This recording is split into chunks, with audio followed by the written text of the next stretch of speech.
Peoples democratic party के नेता इल्तिजा मुफ्ती ने नेशनल कॉन्फ्रेंस में योग्यता की हत्या करने का आरोप लगाया और कहा कि आरक्षण को तर्कसंगत बनाने का पार्टी द्वारा दिए गए झूठे वादे सच्चाई से आगे नहीं हो सकते।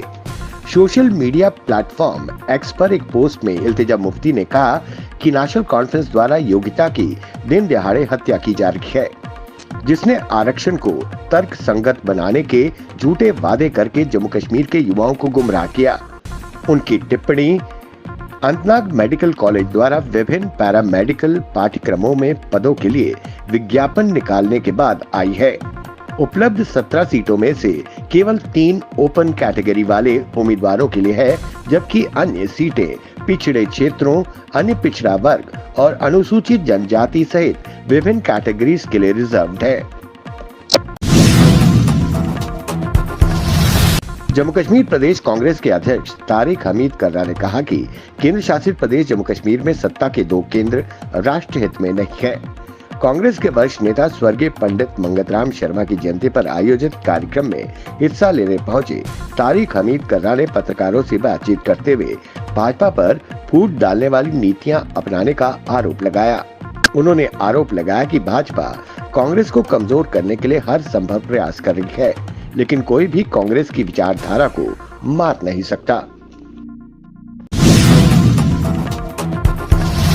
नाइजीरिया ने प्रधानमंत्री नरेंद्र मोदी को अपने दूसरे सबसे बड़े राष्ट्रीय सम्मान grand commander of the order niger से सम्मानित किया। इस सम्मान के साथ ही प्रधानमंत्री नरेंद्र मोदी दूसरे ऐसे विदेशी नेता बन गए हैं जिन्होंने प्रतिष्ठित पुरस्कार प्रदान किया है। वहीं प्रधानमंत्री मोदी ने कहा कि मैं इसे बड़ी विनम्रता के साथ स्वीकार करता हूं और इसे भारत के लोगों को समर्पित करता हूं। प्रधानमंत्री नरेंद्र मोदी को दिया गया ये 17वां अंतर्राष्ट्रीय पुरस्कार है। वहीं इससे पहले 1969 में ब्रिटेन की महारानी एलिजाबेथ को इस पुरस्कार से सम्मानित किया गया था। कांग्रेस की महासचिव प्रियंका गांधी वाड्रा ने महाराष्ट्र विधानसभा चुनाव के लिए गढ़चिरौली में रैली को संबोधित करते हुए भाजपा पर जमकर हमला बोला। उन्होंने कहा कि सत्तारूढ़ महायुति ने बड़ी परियोजनाओं को महाराष्ट्र से गुजरात भेज दिया। इसके चलते महाराष्ट्र के युवाओं को नौकरी नहीं मिल सकी। अब सत्तारूढ़ गठबंधन के नेता मुद्दों से जनता का ध्यान भटकाकर सामाजिक ध्रुवीकरण करने की कोशिश कर रहे हैं। वहीं उन्होंने लड़की बहन योजना को लेकर कहा कि महिलाएं केवल 1500 के लिए नहीं बल्कि बेहतर जीवन के लिए वोट दें। उन्होंने कहा हमारी सरकार आएगी तो महाराष्ट्र में 2.5 लाख से अधिक खाली पड़े पदों को भरा जाएगा। युवा लगातार सीख रहे हैं, ट्रेंड हो रहे हैं, लेकिन उनको नौकरी नहीं मिल पा रही है। कैबिनेट मंत्री कैलाश गहलोत अरविंद केजरीवाल के सबसे भरोसेमंद लोगों में शामिल थे, लेकिन अचानक ही बीते रविवार को उन्होंने अरविंद केजरीवाल को सबसे बड़ा भ्रष्टाचारी बता दिया। उन्होंने केवल आम आदमी पार्टी की प्राथमिक सदस्यता से इस्तीफा दिया, बल्कि अरविंद केजरीवाल पर शीश महल का भ्रष्टाचार कर जनता को धोखा देने का आरोप भी लगा दिया। वहीं उन्होंने कहा कि केजरीवाल ना यमुना साफ कर पाए, ना ही वो दिल्ली को साफ शासन दे पाए। केजरीवाल और अन्य आम आदमी पार्टी के नेता सिर्फ केंद्र से लड़ते रहे और जनता को अकेले छोड़ दिया। आम आदमी पार्टी को दिल्ली विधानसभा चुनाव से पहले कैबिनेट मंत्री कैलाश गहलोत का इस्तीफा एक बहुत बड़ा झटका माना जा रहा है।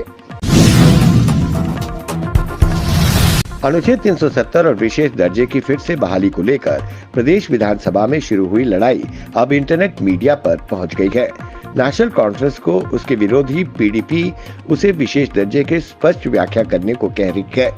पीडीपी के यूथ विंग के अध्यक्ष व एमएलए वहीद उर रहमान फर्रा ने अपने एक्स हैंडल पर नेशनल कॉन्फ्रेंस के सांसद आगा सैयद रहुल्ला से पूछा कि जिस तरह से उप मुख्यमंत्री सुरेंद्र चौधरी प्रस्ताव की व्याख्या कर रहे हैं, क्या वो उससे सहमत है? नेशनल कॉन्फ्रेंस उनके साथ है या फिर वो उस दर्जे की मांग कर रहे हैं जो अनुच्छेद 370 के मुताबिक था और जो हमसे छीना गया। उप मुख्यमंत्री सुरेंद्र चौधरी एक बयान में कहा था कि देश के 11 राज्यों को विशेष दर्जा प्राप्त है और उसी तरह हमने भी एक प्रस्ताव पारित कर जम्मू कश्मीर के लिए विशेष दर्जा मांगा है। ताकि यहाँ के स्थानीय लोगों को आर्थिक अधिकारों, जमीनों और रोजगार पर उनका हक मिल सके।